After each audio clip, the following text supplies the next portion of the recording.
Since the dawn of time, man has found refuge underground. Skeletons, cave drawings and ancient tools tell of our ancestors using caverns for shelter and as hiding places. As man became more adept at engineering, he was able to dig deeper and construct bigger and better underground structures. From smugglers' passages to hidden fortresses, from forgotten mines to wartime bunkers.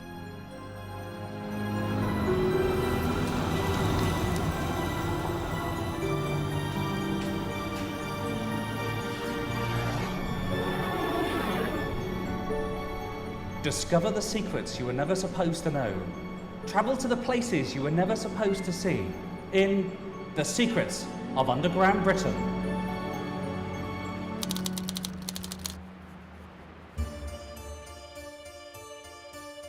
Travel back through time to discover tales of Britain's hidden caves, forgotten catacombs and mysterious tunnels. Unearth the tale of Edinburgh's secret underground city, once the home to almost 1 million people and thought to be lost forever. Reveal the mysteries of the Hellfire Caves. Uncover secret tunnels that exist beneath the city of Liverpool. And journey below the crowded pavements of Brighton to discover a staggering network of Victorian sewers.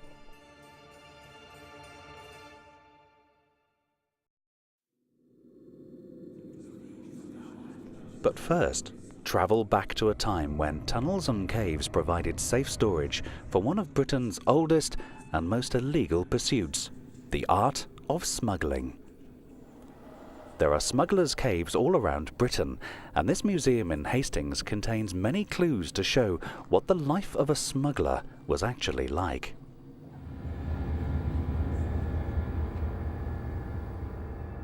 During the 1700s and 1800s, there was over 40,000 people employed in the smuggling trade just on the south coast alone.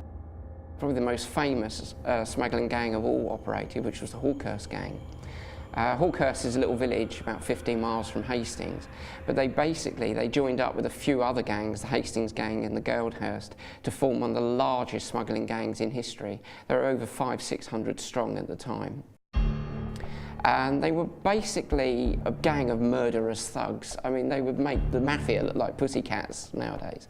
They ran basically from London down, and they stretched all over the south coast right down to Poole. And they got to such a stage where they didn't even bother doing their smuggling runs at night. They were so confident that nobody would interfere. And they put terror into hearts of people that they would actually run their smuggling goods during broad daylight.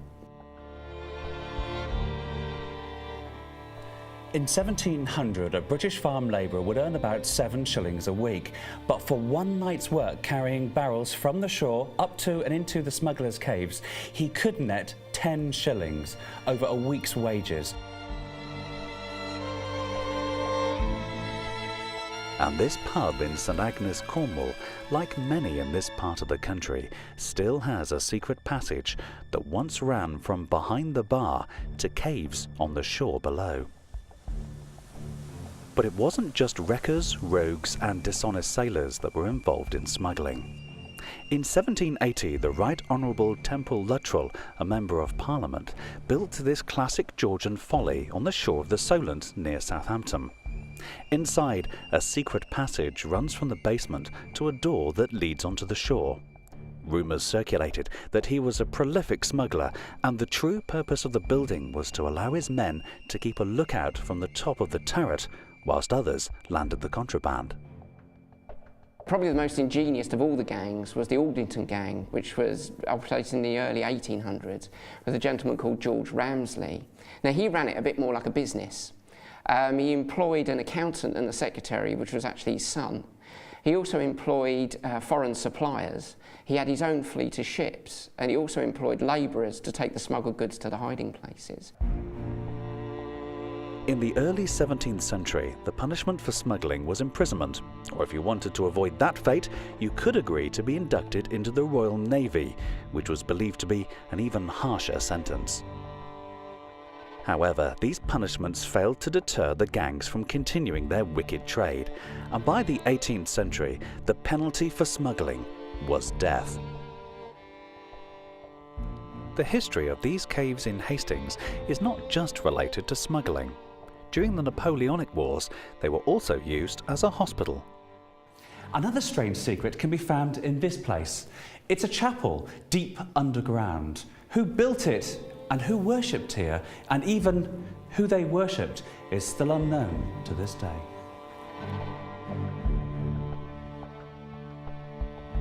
It's said to have been St Clement, but it certainly predates the modern naming of the caves.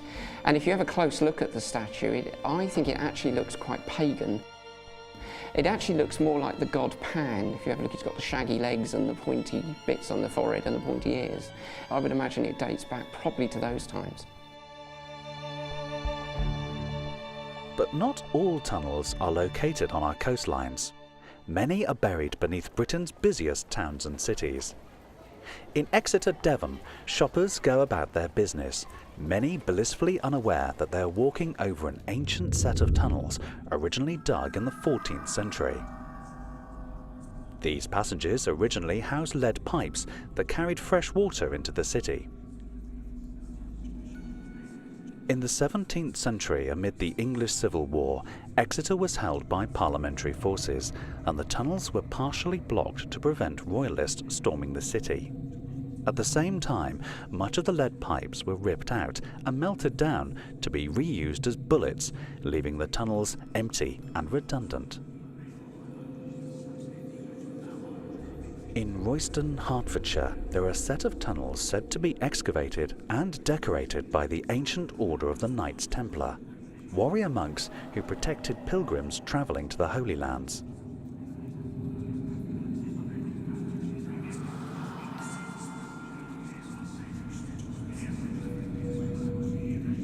Though outlawed in the 14th century, their legacy lives on today.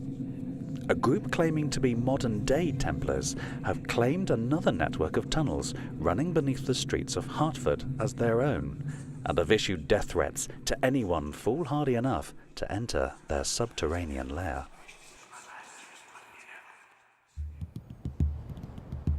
Further north lies one of Britain's most elaborate underground secrets, buried deep beneath the streets of modern Edinburgh. For almost 250 years, a giant defensive wall surrounded Edinburgh. Unable to expand its boundaries, it became the most densely populated city in Europe. Multi-storey tenements were built to alleviate the crisis, but they were an unsightly scar on the city's skyline, and the decision was taken to build over them. A series of bridges were erected, one on top of another, to even out the lay of the land around the Royal Mile, creating flat, smart streets. The space inside the newly built arches were converted into workshops from where cobblers and other artisans toiled. However, over time they became occupied by a very different type of inhabitant. Over 1 million of the city's poorest and most dispossessed live within this city beneath a city. Surrounded by darkness and misery, they were ignored by the chroniclers of the time. Later the tunnels were bricked up and deliberately forgotten. The rich and powerful of the day did a remarkable job of denying that this underworld city had ever existed. But recent exploration has provided fascinating insights into this subterranean hellhole. But what remains of this city today? They discovered bits and pieces of old raw materials, little shoes from the cobbler's room, bottles, the usual sort of artefacts you would expect when you excavate somewhere where legal businesses have actually worked. The heyday for the vaults was 1788 to 1796, as far as this area is concerned. There would have been about 30 to 40 people working in about 10 rooms down here. When the engineers designed Edinburgh's South Bridge, they actually forgot to damp-proof it against the rain, and of course, you know it never rains in Edinburgh. So water coming down to this level became an issue. So by 1796, within 8 years of the actual opening of the South Bridge, the legal businesses that worked down here started to leave. And this process is more or less completed by about 1800. All the legal businesses leave. That, of course, leaves a void. And coming down here to fill the void, all the criminal classes of Edinburgh. So suddenly, the vaults become a place of high levels of criminality, gambling dens and drinking dens, and of course drugs in those days, absinthe, opium, laudanum, squatters. People would come down here to spend the night down here and then go back out onto the streets of Edinburgh in the morning begging and stealing. So the whole place is sordid and violent. People obviously being attacked with knives, people are being attacked with bottles. People came down here, as I say, and were never seen again, and we've got a couple of examples of ghosts who are said to have been people who met their ends down here.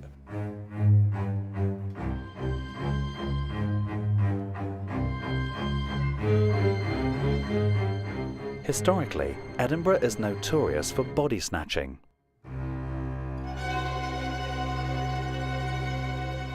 The most infamous practitioners of this foul trade being Burke and Hare. Experts believe that the snatched bodies were stored here before being sold to doctors, who used the corpses for anatomy demonstrations. A tunnel leads from this chamber directly to Edinburgh's Old Medical College.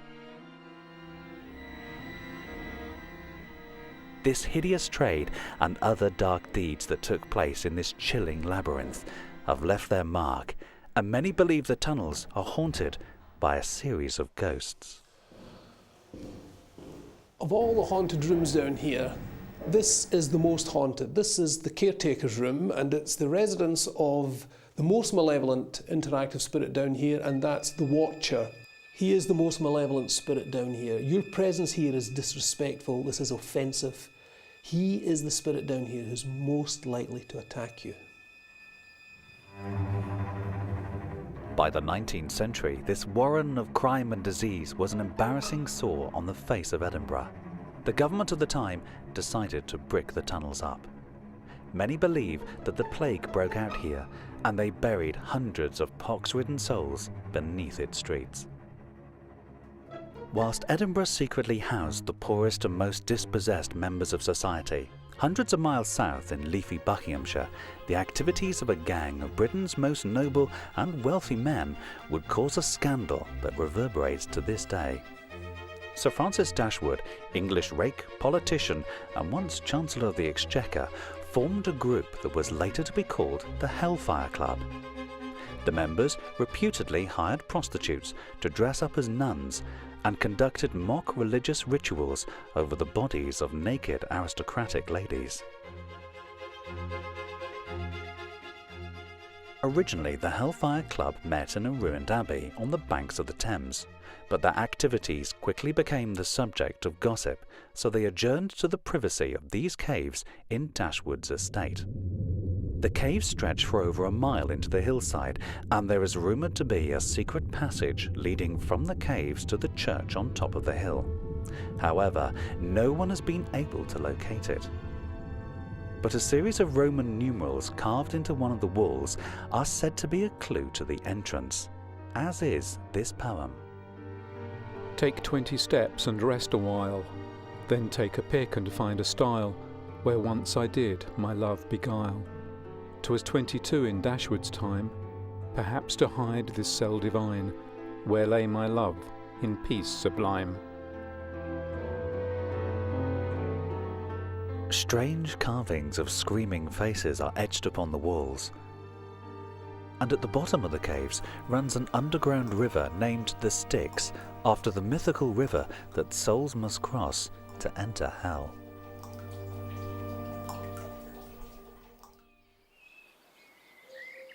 While Sir Francis Dashwood and his aristocratic friends built his underground playground for fun, other underground passages can be found from the tip of Cornwall to the hills of Wales, from the coast of Kent to the moors of Yorkshire that have a darker and more blood-stained history.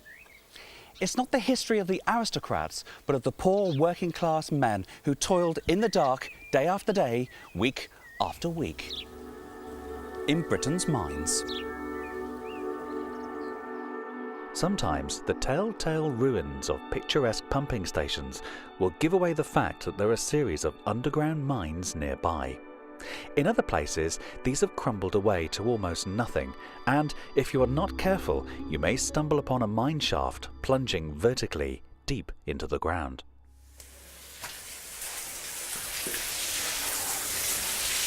I'm 150 feet underground at the Wheel Roots mine in Cornwall, and you can see the dark, cramped and wet conditions the miners had to put up with.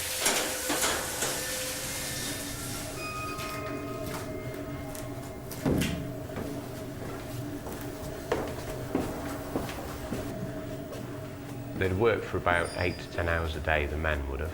Obviously climbing down wooden ladderways to where they were working. Some of the ladderways in Cornwall would have been over 1,000 feet deep. Boys from the age of 8 or 9 would have worked down here. They'd have worked for 6 or 8 hours a day, and again, climbing down ladderways to where they would have been working. Usually working in running water, very dangerous conditions, using explosives, which again were very dangerous to use, and mainly using hand tools for drilling and breaking the rock up. But it isn't just in Cornwall that you can stumble upon secret underground worlds. It was the first quarry I ever discovered, purely by chance with a friend of mine way back in the mid-1960s. And we were just playing in the woods at Brown's Folly, and we found a crevice in the rock, a small gap in the rock, climbed in behind this rock, cleared a few boulders out of the way, and gradually as we cleared the boulders, we found the corridor we were in was getting bigger and bigger. And found ourselves eventually in this huge network of underground workings, which we later found out was old abandoned Victorian quarry workings, which extended over something like 300 acres. You know, there were corridors disappearing in the distance in all directions, quarter of a mile long, half a mile long. It was unbelievable. But that, as we found out later, was only a small part of it. You know, we'd found Monkton Farley mine, which was about 300 or 400 acres, I suppose, but around the whole of North Wiltshire, you know, in the area that I know well, there are literally thousands of acres. All of the fields in North Wiltshire are undermined by this rabbit warren of worn out, worked out quarry workings, around about 100 feet underground. And it's not just empty tunnels that can be found in Britain's mines. Many still have machinery and tools left intact, undisturbed for decades, as if time itself had stood still. There's nothing more exhilarating than going into a mine and finding machinery still there. And before I got interested in the underground, I was interested in water mills and windmills. And to go into an underground mine and find underground water wheels, which powered all the equipment in the mine, is something it's rare. One of the most spectacular ways of obtaining power was via underground water wheels. And one of the finest examples is in the Ystrad Einon copper mine in North Wales. You go to the bottom of the shaft, you've got workshops there, you've got lathes, you've got tools, and you've got this massive water wheel still there where it was placed in the earlier 20th century, and it was an amazing sight to get into this old miner's workshop, 350 foot below ground. As you can imagine, having to go that far down, not many people actually get to go there. That is probably one of the most interesting underground places I've been to in the United Kingdom. Anyone who is interested in exploring a mine shouldn't go in by themselves. Before they even contemplate going into any abandoned workings, they should look into mine rescue organisations or caving organisations to learn about the mines properly.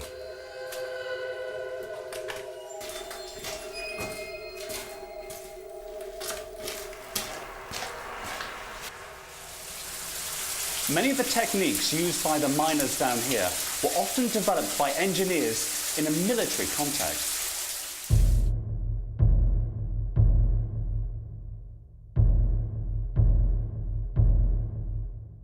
At the start of the 19th century, Napoleon Bonaparte had waged a brilliant campaign and was master of Europe. He had 160,000 men stationed at Boulogne and had ordered a fleet of barges to transport them across to England. Over the channel in Dover, thousands of British soldiers needed to be housed to face this French threat. within the iconic White Cliffs, a series of tunnels, passages and barracks were constructed, worming their way deep into the white chalk. Work started on this underground fortress in 1806.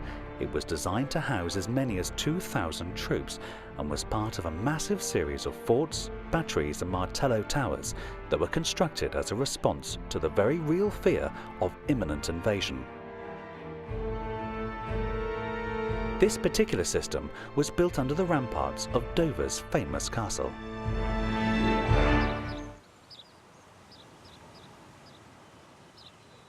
One way to enter the barracks is down this unusual double spiral staircase.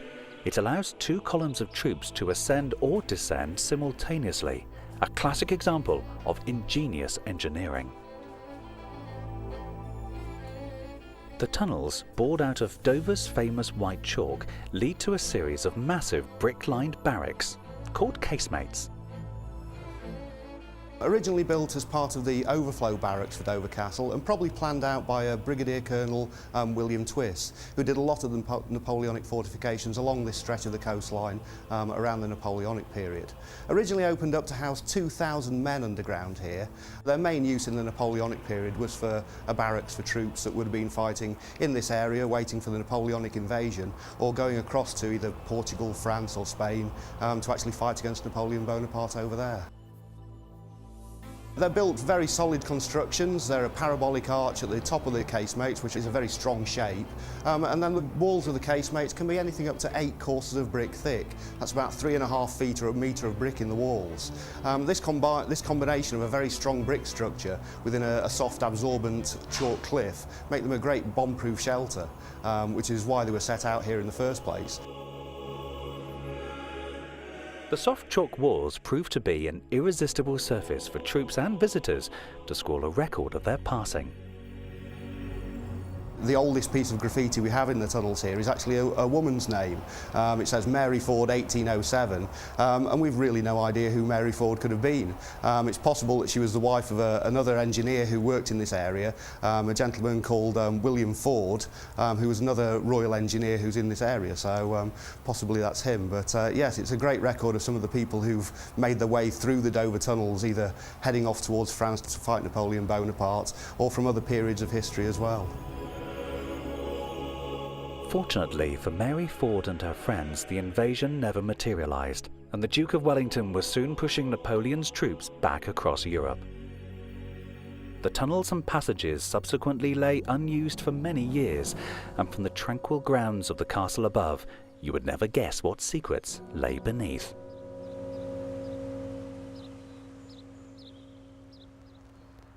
After the Battle of Waterloo, Europe was still in turmoil. The then Prime Minister, Lord Palmerston, ordered even more forts and tunnels to defend us from a possible attack.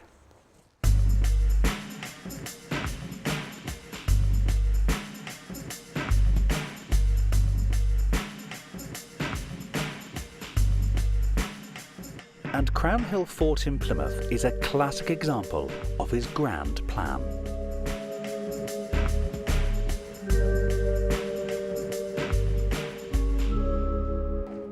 Up here at ground level, it's pretty much like any other fort, with thick walls and gun emplacements all around. But its secrets lie underground, where the architects and engineers of the day considered all the eventualities that just might occur.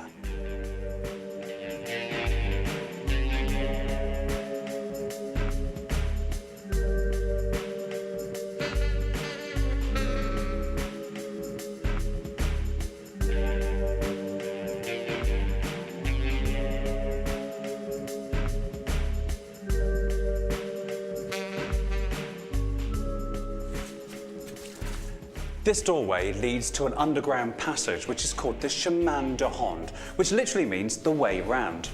Now this runs right around the fort and allows the soldiers to get to any part of the fort which is under attack without having to expose themselves to enemy fire above ground.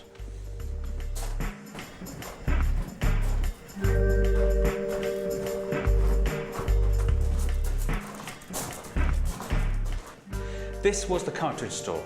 These are the ammunition boxes. They're specially made. They're zinc lined as well to protect the shells.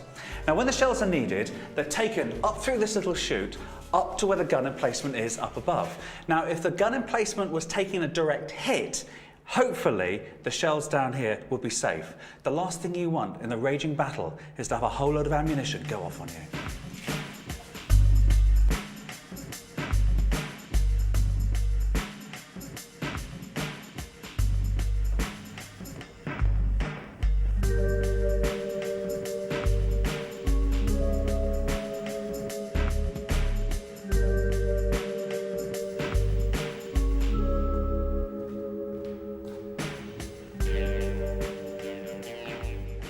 I'm down here in the East Caponier, deep in the fort, protected by massive walls are this pair of cannons. Now they would have been filled with hundreds of small metal balls and were designed to send waves of shot raking through the mass of any attackers in the ditch outside the fort. Ready? Fire!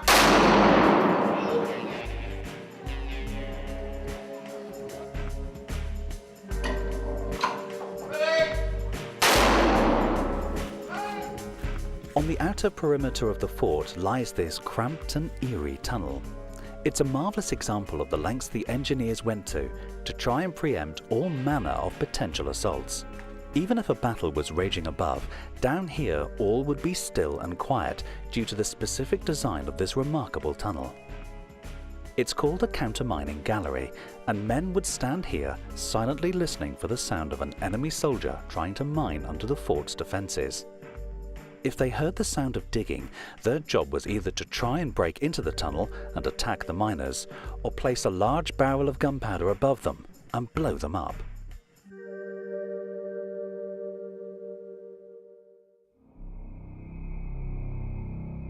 Another legacy of our underground past can be found in the place names in many of our towns and cities.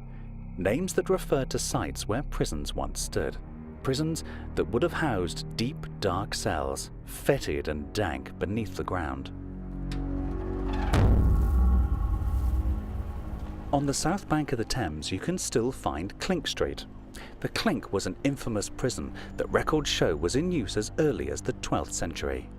By 1761, it was described as a dismal hole, and it was burnt to the ground during the Gordon riots of 1780. All that remains today is the street's name and a small museum telling the story of its wretched past. Another infamous prison of that period was Newgate. Like the Clink, it was also attacked in the Gordon riots, but the main building wasn't demolished until 1902. However, if you visit the pub built on the site of the old prison and ask the barman nicely, he might show you down to the cellar, where amongst the barrels and pipes lay 2 cells. All that remains of Newgate Prison.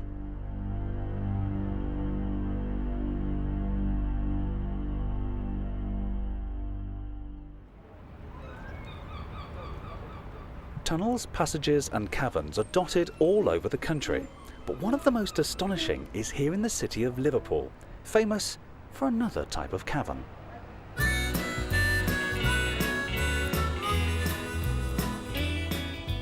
But further north in the city lies a mysterious warren of brick tunnels that have been looked after and restored by an eager group of volunteers. Many people in Edge Hill knew the tunnels were here, but nobody really bothered with them. They just accepted them until we found out that Liverpool City Council were about to redevelop the area, and we feared for the tunnels then. So we formed this organisation to try and protect and save them for future generations. Been doing it now for 10 years. And let's hope we see excuse the pun, a bit of light at the end of the tunnel. The tunnels were built for a merchant called Joseph Williamson. He had married into the famous sugar family, the Tates, and ran a branch of their business dealing with tobacco. Being a successful merchant in the city means we can still find his portrait in Liverpool's Walker Art Gallery. The tunnels began their life somewhere around 1818, maybe a little bit beyond, when Joseph Williamson retired from work and came up here to Edge Hill. He spent approximately, we gather, around £100,000 on these tunnels, also the houses in Mason Street that he built as well, which will equate to somewhere around 22 million today. He employed soldiers returning from the Napoleonic Wars. He gave them the work, put bread on their table, and they returned his favours with building such labyrinths as this.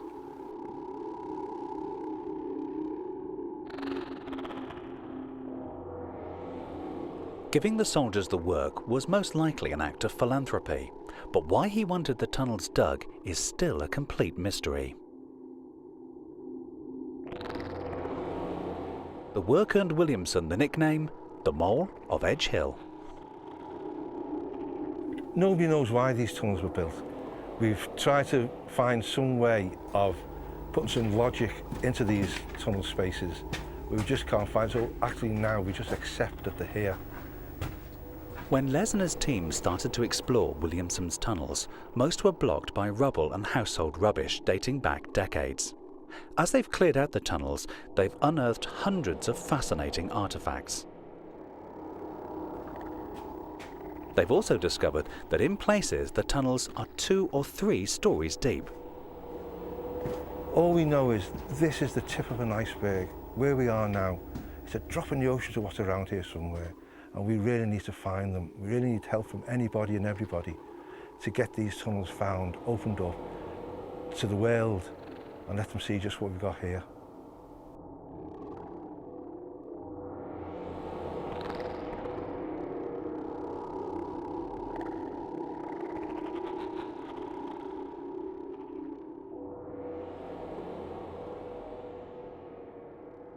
Williamson's tunnels in Liverpool are fascinating, but they're not the only network of tunnels built by wealthy landowners.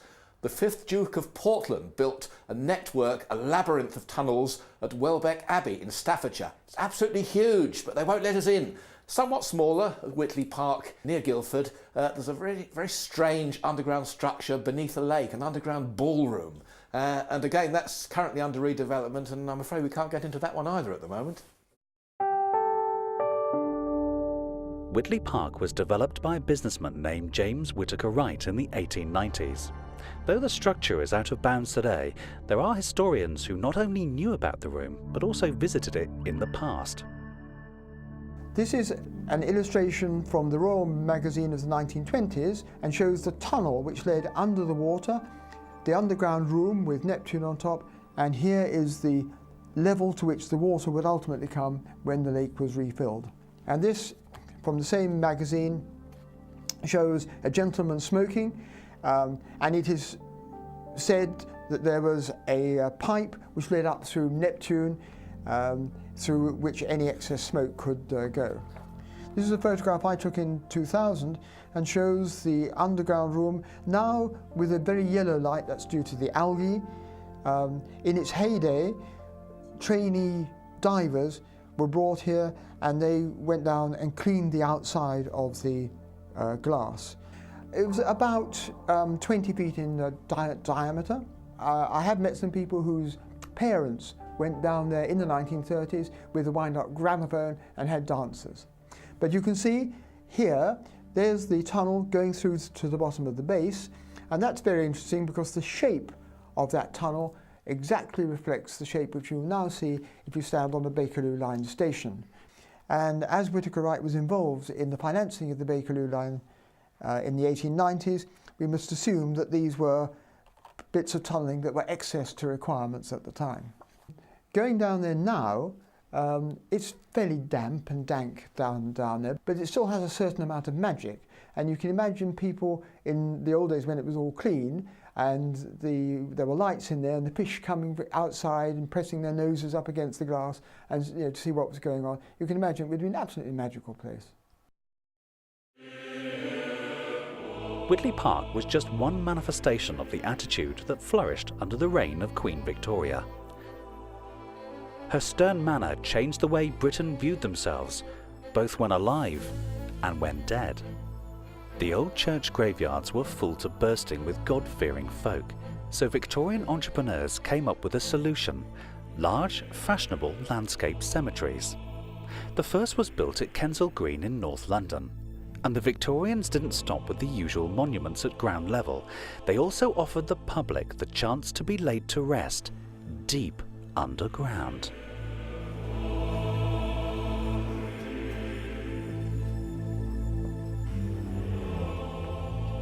So which came first, the catacombs or the cemetery up above? Oh, the cemetery very much so, because London was overcrowded at this point at the beginning of the 19th century, and they needed places to put people. By about 1840, there was something like 40,000 people dying a year in London. So you can well imagine the congestion in the city churchyards. It was very lucky if you stayed in the ground as much as 3 months before they more or less came in and dug you out and put somebody else in on top. Sorry to say, gravediggers not only had spades, they also had choppers to dispose of undecayed bits of body. And the usual practice was to dig a hole in the corner of the graveyard and then put that pieces in there. Coffins would be sold off for firewood. And something really needed to be done about this. The chap that really took the challenge up in London was a chap named George Frederick Carden. When were the catacombs opened? Well, they opened a little bit later than the cemetery, which opened in 1833. Obviously, it took some time to build them. These ones basically opened in 1838.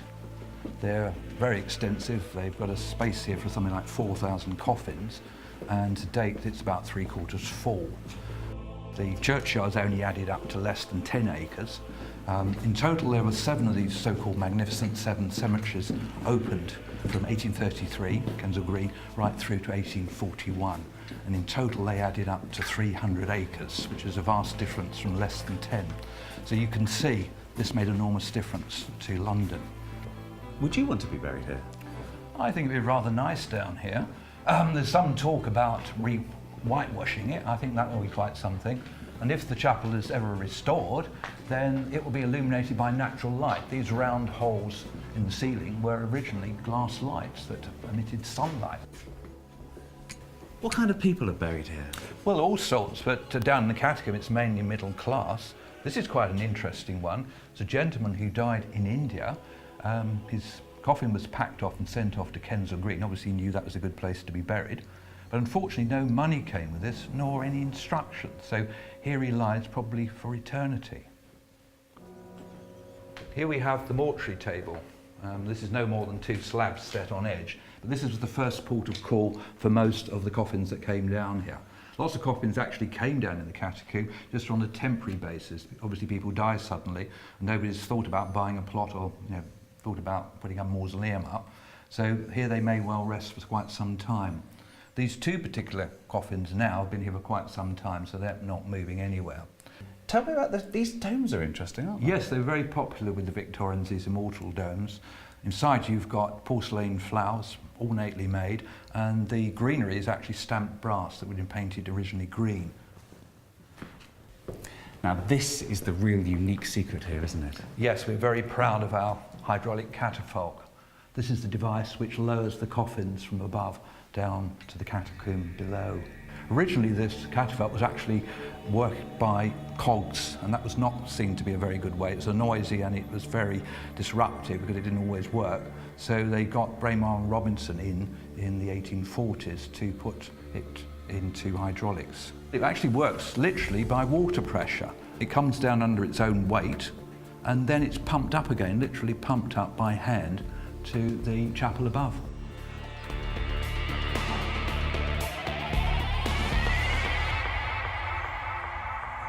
Another amazing set of catacombs built in London were built not for people, but for horses.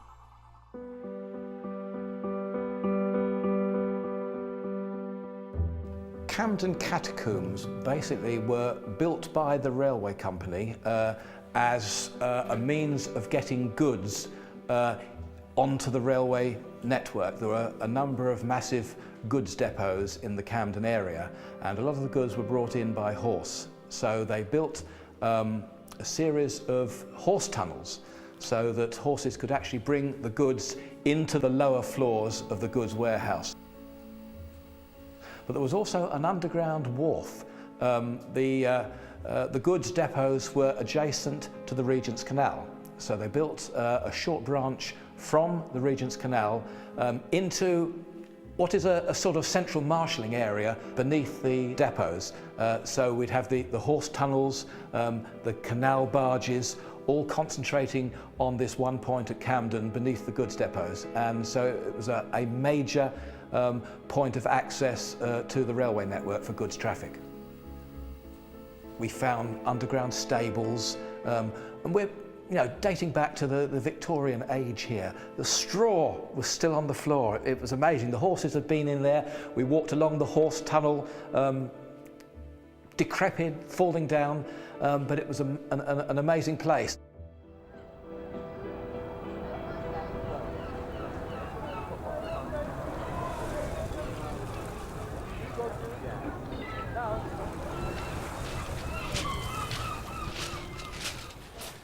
Secret underground locations have been used in every facet of life, be it for fun, war, or even death. But every city or town has an extensive underground network sprawling beneath it. Now, although it must be there, we never visit it or hardly ever see it. It's the sewers.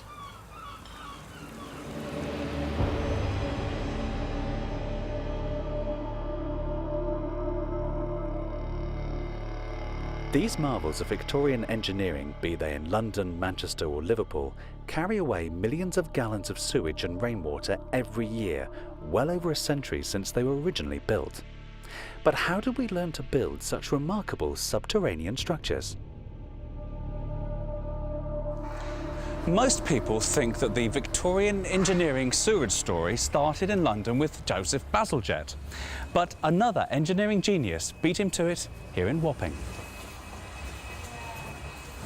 Whilst hundreds of commuters use this staircase every day, what they may not realise is that this shaft was originally dug to get workers down to a level below the bottom of the River Thames, to attempt a task that many had thought impossible. Once the shaft was dug, work began on the tunnel on the 2nd of March 1855 and continued for 15 years. The Thames broke in more than once and many workers drowned or others died of fever. But that tunnel was the first of many that would be dug under the Thames. And today, the Thames Tunnel is still used as a key part of London's underground system. The genius behind its construction was Isambard Kingdom Brunel's father, Mark. While briefly in debtor's prison, he witnessed a small worm burrowing through rotten wood. That worm, Teredo nivalis, the common shipworm, inspired him to come up with a burrowing device based on the worm's shell-like head. It was a giant plate that the men could stand on, allowing them to dig their tunnel and pass the spoil behind, just as the worm did. The project went on for so long that Mark fell ill, and his son Isambard took over and finally finished the project successfully. The lessons learned from the project were keenly taken up by other engineers and allowed the Victorian sewers to be built nationwide, including the one at Brighton. We're about 15 feet underground at the moment. We are now going down to about 25 feet underground to the main stormwater tunnel, one of the outlets. As you can see here, this is spring water running through the sewer system at the moment. It's not sewerage at all. But I've noticed it's round there, but it's egg-shaped over there. The reason why it's an egg-shaped barrel, because the Victorians were very, very clever. The idea of making an egg-shaped barrel literally were three things. One, because it's stronger than a round barrel. Two, because it could hold more capacity. And the best thing that happened was that it threw all the water to the bottom of the V if they turned the egg shape upside down, which would allow the sewer system to flow. I'm surprised here we are in one of the deepest parts, and it isn't that smelly at all. No, Brighton sewers are not smelly because the Victorians put air vents, a lot of air vents on the system right the way through the town. Now, a lot of the air vents are hidden behind the hotels, so no one knows that they're there. We've only come across the air vents when we've found like blocked drains and we've traced the sewer system through. Oh my, looks like you've got a leak. It certainly does. If you like to stick your finger in the hole, like the little boy, like the little boy from Holland, just to stop the dam, as he used to say. Now, what this is just pure spring water, and we normally leave them break through the brickwork, otherwise it builds up pressure and it could blow the bricks out. But they're quite safe and they're very harmless. Thank goodness for that. Yeah. What was it like actually building the place? Well, I don't think it was actually that unhygienic, actually, because they've actually built seating places like this so they could sit down and have their dinner.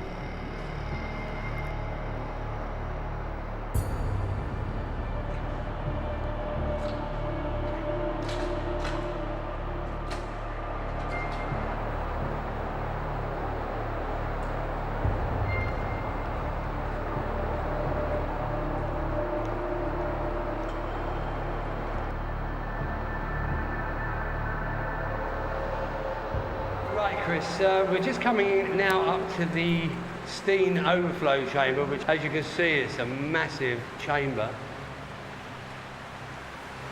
I've noticed there's no pumps here, or the sound of pumps at least. No, because it's all gravity. As I explained earlier, when they built the egg-shaped valves to make the sewer system flow, and this is why the sewer system works so well. Are there rats down here?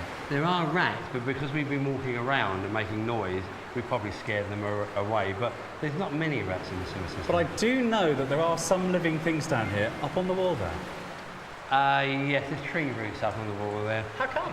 Well, during 1987, when we had the big hurricane, the trees come down for water. They've literally broken through now the brickwork and come down into the sewer system to feed on the water. Is it going to cause a problem to the stability of the place? No, because we keep an eye on the stability, and if it needs any, if it does do any damage, we'll cut the roots away and re-grout the joints. I can hear water, but I can't see it. Yes, Chris. If you look in this direction, on the left-hand side, you've got the London Road sewer. On the right-hand, you've got the Lewis Road sewer, and they're two great big 8-foot barrels. And what happens is the sewer is the other side of that wall. Now, if we have heavy rain, it will come down the two sewer systems into this section, and it'll only go into a 5-foot pipe here.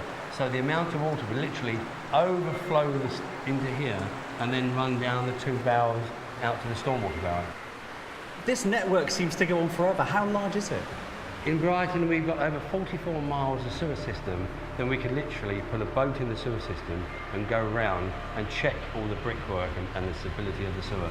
Is that a job you get many volunteers for? Yeah, people like doing that actually, because it's not like it's in here with a few lights. It's literally pitch black and cat lamps, and you just float around. It's like a tunnel of love.